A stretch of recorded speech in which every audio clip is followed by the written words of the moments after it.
Бұл тек махаббат тарихы емес. Бұл сыннан өткен, уақытпен шындалған өмір жолы. Балқиған мен Серікқали өмірінде қиындық аз болған жоқ. Тағдыр оларды талай рет сынады, бірақ олар ешқашан сынбады. Себебі олардың тірегі бір-біріне деген сенім еді. Қандай қиындық болса да, олар оны бірге еңсерді. Сабырмен, төзіммен, қадірмен. Уақыт өте келе балалары Нұрлан мен Ләззат Алматыға оқуға түсті. Бірақ бұл жаңа сынақтың бастауы еді. Алыс жол. Ақтөбеден Алматыға дейін 2 тәулік жол. Сол кезде олар үлкен шешім қабылдады. Отбасы үшін, балалардың болашағы үшін. Олар Ақтөбеге көшті. Үйлерін сатты. Бар дүниесін автобусқа тиеп, жаңа өмірге қадам басты. Алғашында жалдамалы үйде тұрды. Бірақ олар тоқтамады. Жер сатып алды. Және өз қолдарымен өз үйлерін салды.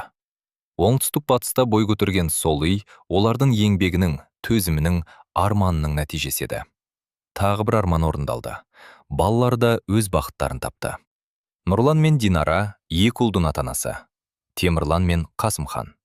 Темірлан NIH пен Назарбаев университетін тәмамдап, қазір Германияда магистратурада білім алуда. Қасымхан РФМ-шта білім алып жүр.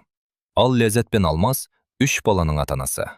Әбілай, Әлихан және Айбике. Әбілай Алматыда грантта оқиды.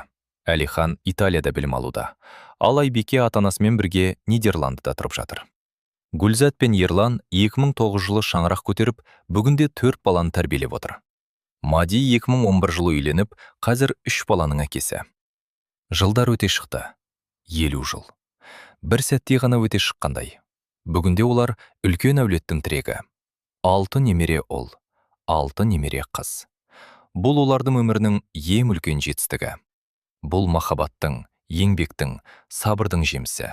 Нағыз бақыт осындай болады.